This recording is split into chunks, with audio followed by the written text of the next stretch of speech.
Telugu digital media network లో political కేటగిరీలో number 1 కేవలం 72 గంటల్లో 1,50,00,000 వ్యూస్ పైగా పాపులర్ టీవీ నెట్వర్క్. సార్ మీ పేరు? నా పేరు రెడ్డి సురేష్ అండి. రాజమండ్రి అండి. రాజమండ్రి. ఓకే, మరి ఎలక్షన్స్ వస్తున్నాయి కదా, ఇక్కడ ఎమ్మెల్యేగా ఎవరు గెలిచే అవకాశం ఉంది? వాసు గారా, భరత్ గారా?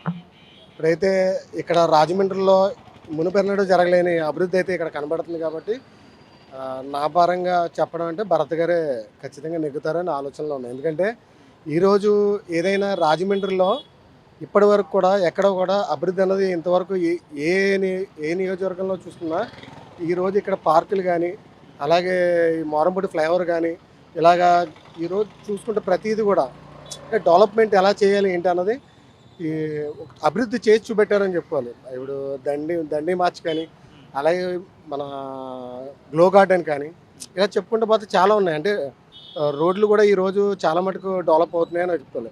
అదే ఇంకా టైం తీసుకొని ఉంటే ఇంకా బెటర్గా అభివృద్ధి చేయించాం. అంటే నా ఎంపీగా ఉండి అక్కడ నుంచి నిధులు తేవడానికి కానీ ఈరోజు అదే ఒక ఎమ్మెల్యేగా ఇక్కడ ఉంటే ఇక్కడ అభివృద్ధి ఏంటి అన్నది సాధ్యం అవుద్ది అనే ఆలోచనతో జనాలు ఉన్నారు. ఖచ్చితంగా భరత్ మీద కొంచెం హోప్స్ ఉన్నాయి.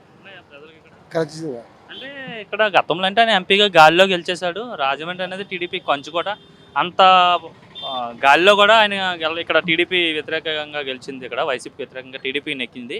సో ఈసారి ఇంకా ఈజీ అవుతుంది, ఎందుకంటే బీజేపీ జనసేన ఇవన్నీ కలిసి వస్తున్నాయి కాబట్టి 1 సైడెడ్గా 50,000 మెజార్టీతో ఈయన గెలవబోతున్నాడు వాసు అని చెప్తున్నారు.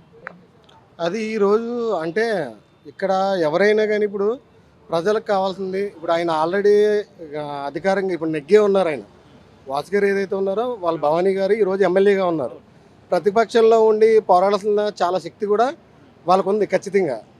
ఇలా మరి అదే ఇక్కడ ఎమ్మెల్యేగా ఉండి వాళ్ళు సాధించలేదు కూడా ఆయన ఉంటూ కూడా నిజంగా అభివృద్ధి చేయకూడదన్న ఆలోచనలో ఉంటే ఖచ్చితంగా అభివృద్ధి ఆగిపోయేది.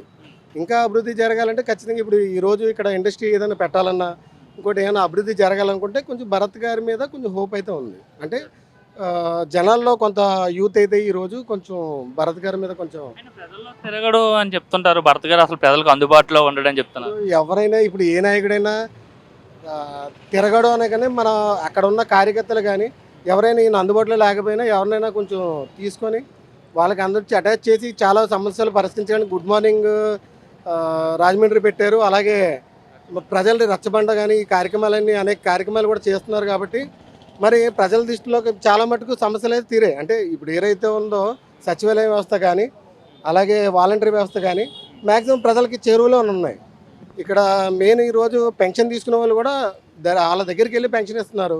అలాంటి పరిస్థితి కూడా మన దీంట్లో ఉంది. కాబట్టి అవన్నీ కూడా ప్రజల దృష్టిలో ఆలోచించి దాన్ని బట్టి నిర్ణయం ఏం చేయాలన్న ఆలోచనతో ప్రజలు ఉన్నారు. ఖచ్చితంగా ఈరోజు అంటే పోటీ అయితే ఖచ్చితంగా ఉంటుంది. మెజారిటీ ఏంటన్నది ప్రజలు నిర్ణయిస్తారు. అభివృద్ధికి కంపల్సరీ ఓటేస్తారని నేను అనుకుంటున్నాను.